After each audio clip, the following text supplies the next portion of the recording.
Assalamualaikum warahmatullahi wabarakatuh. Berjumpa kembali dengan saya Joko Rianto STMPD dari SMK Negeri Karangpucung CGP Angkatan 7 Kabupaten Cilacap.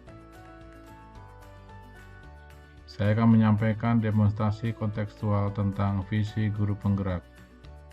Saya didampingi oleh fasilitator Bapak Usman dan pengajar praktek Bapak Ahmad Subarkat. Selanjutnya, saya akan menyampaikan tujuan pembelajaran khusus untuk visi guru penggerak adalah CGP berlatih menerapkan paradigma inquiry apresiatif untuk mengidentifikasi potensi diri dan membuat kalimat prakarsa perubahannya. Yang kedua yaitu CGP berlatih menyusun bagja menurut kalimat prakarsa perubahan diri yang telah dibuat untuk kemudian menjalankannya. Apa itu paradigma inquiry apresiatif?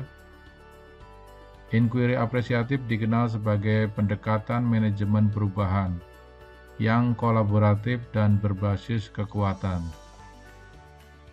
Inquiry apresiatif menggunakan prinsip-prinsip utama psikologi positif sekolah. Pendekatan inquiry apresiatif dapat dimulai dengan mengidentifikasi hal baik apa yang ada di sekolah, mencari cara bagaimana hal tersebut dipertahankan, dan memunculkan strategi untuk mewujudkan ke arah yang lebih baik. Kemudian untuk tahapan bagja dalam inquiry apresiatif itu ada 5. Yang pertama adalah buat pertanyaan.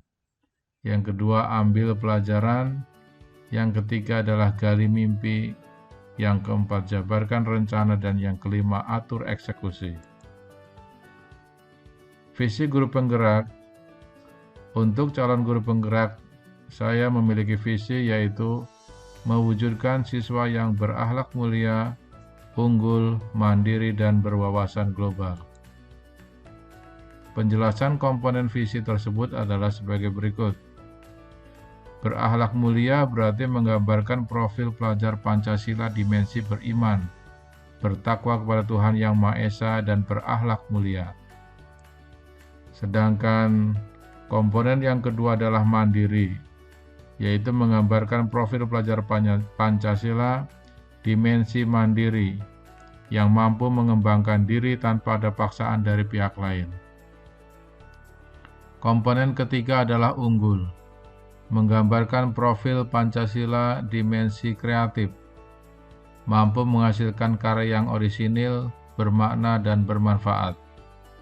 Selanjutnya yang keempat adalah berwawasan global, menggambarkan profil Pancasila dimensi bernalar kritis, yaitu mampu memproses informasi hingga menghasilkan keputusan yang tepat. Selanjutnya untuk prakarsa perubahan diri yang berfokus pada visi aspek berakhlak mulia dan profil pelajar Pancasila dimensi mandiri adalah meningkatkan kemandirian siswa SMK Negeri Karangpucung melalui pembiasaan pembelajaran yang inovatif. Di sini akan kami sampaikan mengenai pertanyaan dan tindakan dengan menggunakan metode tahapan bagja. Prakarsa perubahannya adalah dengan meningkatkan kemandirian siswa SMK Negeri Karangpucung melalui pembiasaan pembelajaran yang inovatif. Pertanyaannya, mengapa kemandirian siswa kurang saat menyelesaikan tugas praktek? Bagaimana solusi yang dapat saya lakukan untuk meningkatkan kemandirian siswa? Tindakan yang perlu dilakukan untuk menjawab pertanyaan tersebut adalah yang pertama, melakukan observasi dengan kuesioner yang berisi pertanyaan penelusuran mengenai kemandirian siswa. Yang kedua, memberikan motivasi tentang manfaat kemandirian siswa. Yang ketiga, berdiskusi dengan teman sejawat, guru BK, dan kepala sekolah.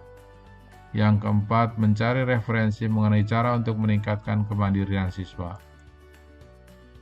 Selanjutnya adalah ambil pelajaran. Pertanyaannya yaitu, siapakah orang yang telah berhasil meningkatkan kemandirian siswa? Bagaimana cara dia meningkatkan kemandiriannya? aktivitas apa saja yang dilakukan untuk meningkatkan kemandirian, situasi seperti apa yang dapat meningkatkan kemandirian siswa, serta keterampilan apa saja yang harus dikuasai dalam meningkatkan kemandirian siswa.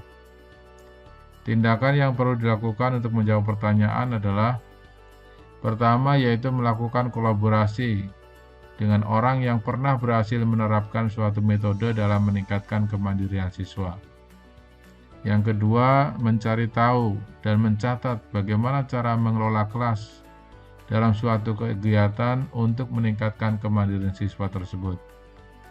Yang ketiga, yaitu mengidentifikasi keterampilan yang dibutuhkan oleh guru dalam meningkatkan kemandirian siswa.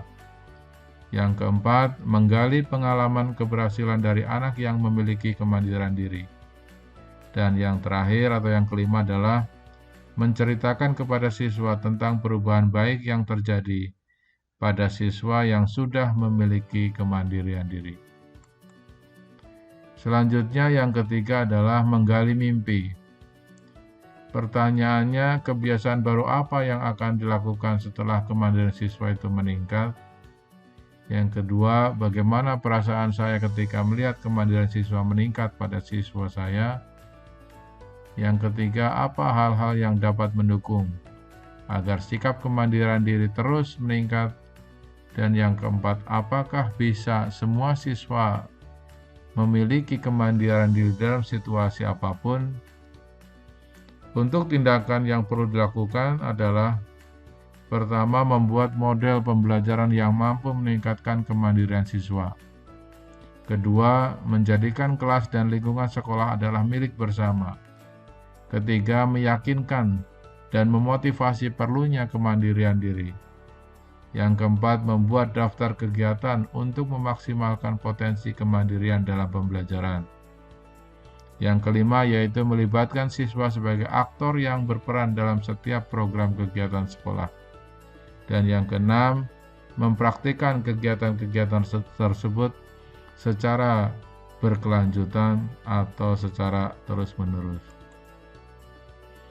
Yang keempat, yaitu menjabarkan rencana dengan beberapa pertanyaan, yaitu: apa langkah sederhana yang harus dilakukan untuk meningkatkan kemandirian siswa? Berapa lama target waktu untuk mencapai sikap kemandirian tersebut? Bagaimana cara mengukur kemajuan dan proses langkah selanjutnya? Kegiatan di kelas apa saja yang mendukung peningkatan kemandirian siswa? Serta bagaimana cara saling menyemangati atau berusaha bersama mencapai peningkatan kemandirian siswa? Nah, untuk tindakannya yang perlu dilakukan adalah: pertama, bertanya motivasi kepada siswa yang mandiri. Yang kedua, bertanya kepada siswa tentang ketakutan siswa, mengapa tidak memiliki rasa kemandirian. Yang ketiga, membuat suasana belajar dan lingkungan sekolah yang menyenangkan. Yang keempat, menyusun strategi pembelajaran yang memberikan kesempatan kepada siswa untuk tampil secara mandiri. Yang kelima, yaitu membuat catatan khusus bagi target yang akan dicapai. Yang keenam, berkolaborasi dengan kepala sekolah dan teman sejawat. Yang ketujuh, memberikan penghargaan kepada siswa setiap berani tampil mandiri mulai dari hal-hal yang kecil. Selanjutnya yaitu langkah kelima, yaitu mengatur eksekusi. Pertanyaan yang dibutuhkan adalah: siapa saja yang akan saya libatkan dalam penyusunan rencana peningkatan kemandirian siswa? Kapan rencana peningkatan kemandirian siswa akan dimulai? Siapa saja yang akan mengamati dan memantau proses rencana ini? Bagaimana mengukur kemajuan program kegiatan peningkatan sikap mandiri siswa? Siapa yang menampung dan membahas solusi dari permasalahan yang muncul? Bagaimana rencana tindak lanjut untuk membudayakan sikap kemandirian? Serta bagaimana cara menjaga budaya positif ini secara berkelanjutan. Tindakan yang perlu dilakukan adalah: pertama, berkoordinasi dengan kepala sekolah dan rekan sejawat untuk menyusun strategi peningkatan sikap mandiri siswa. Kedua, melaksanakan strategi pembelajaran yang telah tersusun secara konsisten dan berkelanjutan. Ketiga, menyiapkan wadah untuk mengekspresikan diri secara bebas di sekolah. Yang keempat, meminta siswa untuk saling mendukung agar sama-sama meningkatkan kemandirian diri. Yang kelima, yaitu bekerja sama dengan semua guru untuk melakukan hal yang sama untuk menuju ke kemandirian siswa. Yang keenam, membiasakan budaya saling menghormati terkait proses peningkatan sikap kemandirian diri siswa. Demikian untuk demonstrasi kontekstual visi calon guru penggerak. Mudah-mudahan dapat bermanfaat. Terima kasih. Salam guru penggerak, tergerak, bergerak, menggerakkan. Wassalamualaikum warahmatullahi wabarakatuh.